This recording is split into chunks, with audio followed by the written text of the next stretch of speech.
Bonjour à vous toutes et à vous tous.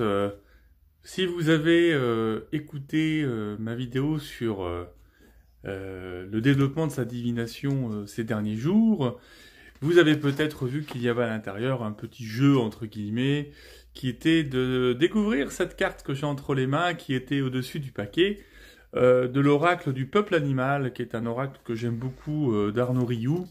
Voilà, je vous montre le petit bouquin en même temps, c'est vraiment très instructif, très intéressant pour qui aussi pratique le chamanisme, je trouve. Et donc il y avait cette carte qui était au-dessus du paquet que vous pouviez essayer de découvrir dans votre voyage.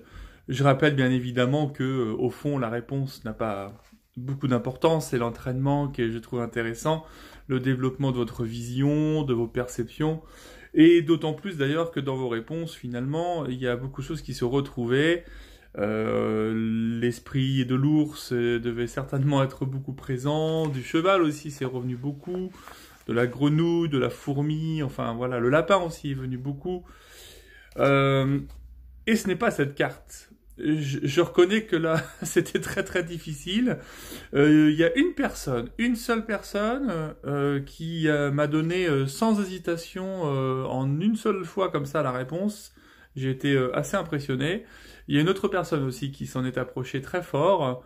Et puis, je vous avais aussi, pas induit en erreur, mais un petit peu, notamment quand j'ai nommé le fait que dans cet oracle, finalement, c'était des animaux de la vie de tous les jours. Et c'est vrai que dans l'oracle, il y en a 2 ou 3 qui sont plutôt issus de la mythologie. Si vous n'avez pas envie de vous faire spoiler, ne regardez pas cette vidéo. Si vous avez envie d'abord d'écouter la vidéo développer ses capacités divinatoires, parce que je vais maintenant retourner la carte. Donc si vous n'avez pas envie de savoir, eh bien arrêtez la vidéo, vous pourrez regarder après la réponse. Merci d'avoir joué le jeu, j'ai répondu, je sais pas, peut-être à 200 propositions ce week-end là. Je vais arrêter d'y répondre, il y en a encore plein qui sont arrivés ce matin, parce que la réponse elle est là.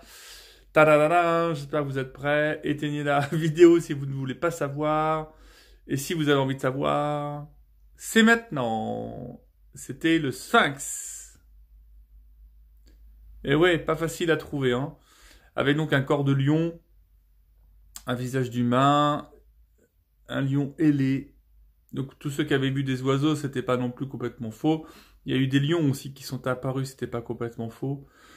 Rien n'est complètement faux au fond, puisque dans nos espaces comme ça, expansés de conscience, eh bien on peut être bien évidemment en relation avec d'autres esprits, d'autres guides, et c'était super intéressant de pouvoir, d'avoir pu, nommer tous ces beaux êtres et tous ces beaux esprits. Je vais juste vous lire très rapidement dans le guide qui est avec cet oracle.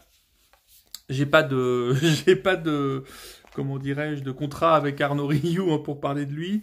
J'aime beaucoup ce qu'il fait, c'est vrai. J'espère qu'il m'en voudra pas juste de lire quelques lignes de ce qu'ils disent du Sphinx, justement, pour que vous ayez quand même un ordre d'idée. C'est amusant, cela dit, que cette carte soit apparue. Je vous disais, il doit y avoir 3 ou 4 cartes issues de la mythologie. Et c'est amusant que pour vous, là, que vous soyez voyageur ou que vous soyez sur cette chaîne depuis longtemps sans être abonné voyageur entre guillemets, c'est amusant que vous soyez tombé sur cette carte-là que je connaissais pas, hein, enfin au sens où je ne savais pas que c'était cette carte-là qui était sur le dessus. Lorsque le Sphinx vous apparaît dans le tirage, c'est toujours un cadeau.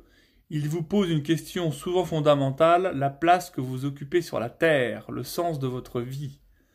Le Sphinx peut vous demander si vous êtes vraiment heureux ou vous inviter à transformer votre regard sur le bonheur.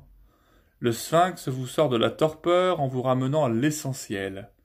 Par sa nature mi-humaine, mi-animale, le Sphinx vous donne déjà un élément de réponse.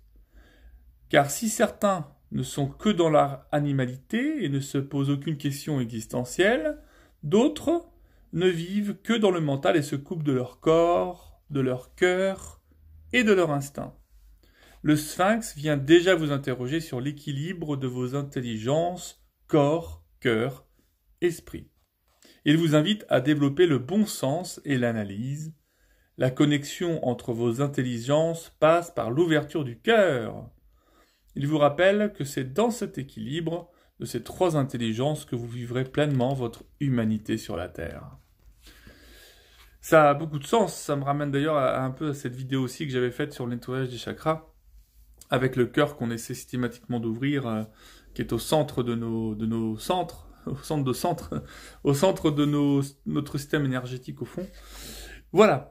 Je vais pas monopoliser le temps plus que ça. Je voulais vraiment vous montrer cette carte que vous avez tant cherchée pour certains et certaines d'entre vous. Merci en tout cas d'avoir joué le jeu. En tout cas, je pense que je ferai d'autres vidéos comme ça. Je pense que c'est rigolo et puis et c'est juste pour nous développer. Hein. C'était super dur à trouver de toute façon et je le rappelle, les éléments de réponse que vous avez eus, c'est pas ça qui est important. Hein. C'est juste de pouvoir développer encore, laisser venir les informations. D'autant que tous les animaux que vous avez eus ont certainement beaucoup de sens. Vous avez, pour certains et certains d'entre vous, peut-être même retrouvé votre animal pouvoir ou vous l'avez rencontré ou c'était juste un guide qui était là. Donc, quoi qu'il en soit, c'était chouette de pouvoir d'avoir pu vous proposer cette vidéo-là. Voilà, je vous dis à très bientôt pour plein de belles et nouvelles aventures. Passez une très bonne journée et à très vite.